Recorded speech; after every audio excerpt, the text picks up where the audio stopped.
माननीय अध्यक्ष महोदय, सर्वप्रथम तो मैं आपका बहुत आभारी हूँ कि आपने मुझे अपने विचार सदन के सामने प्रकट करने का अवसर प्रदान किया है।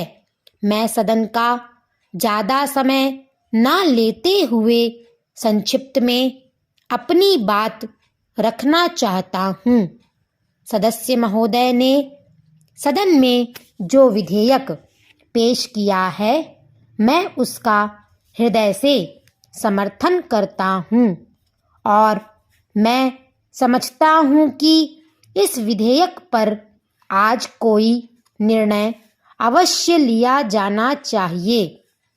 कहा जाता है कि इस देश में राजनीतिक नेता बहुत अधिक हो चुके हैं और समाज सुधारक यहाँ बहुत कम रह गए हैं।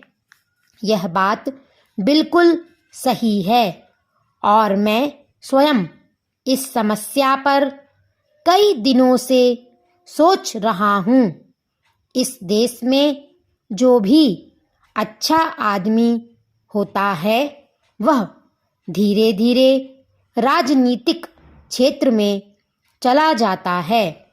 बड़े बड़े उपदेश तो सभी दे देते हैं कि गरीब की सहायता करनी चाहिए, किसी भी वस्तु पर कब्जा नहीं करना चाहिए और किसी दुखी को बिना कारण कष्ट नहीं देना चाहिए।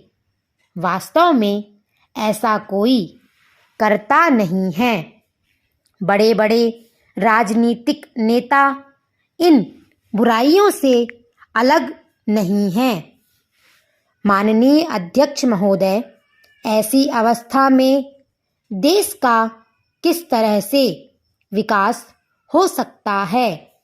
दहेज प्रथा के विषय में भी मैं यह कहना चाहता हूँ कि कोई भी गरीब या अनपढ़ आदमी दहेज नहीं देता है।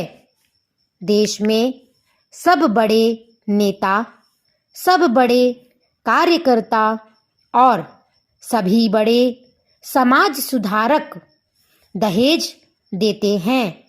वे बड़े लोग कानून की परवाह भी नहीं करते हैं।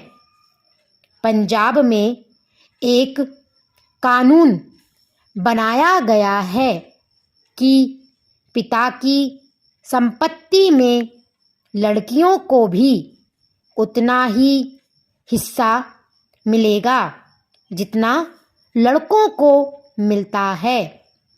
परिणाम यह हुआ है कि वहाँ पर ना तो दहेज देना पड़ता है और ना ही कोई दहेज मांगता है। मैं समझता हूँ कि इस प्रकार का कानून देश के अन्य राज्यों में भी लागू किया जाए तो दहेज प्रथा को समाप्त किया जा सकता है। जब लड़कियों को पिता की संपत्ति का पूरा हिस्सा मिलेगा और पूरी जमीन मिलेगी तो उनको दहेज देने की आवश्यकता भी नहीं पड़ेगी। एक बात जो मैंने अभी कही है कि सबसे पहले हमें अपनी आदतों को सुधारना चाहिए। हम सभी इसमें अपना सहयोग दें। अभी तक माननीय सदस्य ने सुझाव दिया है कि दहेज देने की एक सीमा निर्धारित कर देनी चाहिए। इस संबंध में मेरा सुझाव यह है कि दहेज की कोई सीमा निर्धारित नहीं होनी चाहिए। दहेज के नाम पर कुछ भी देना अपराध माना जाना चाहिए।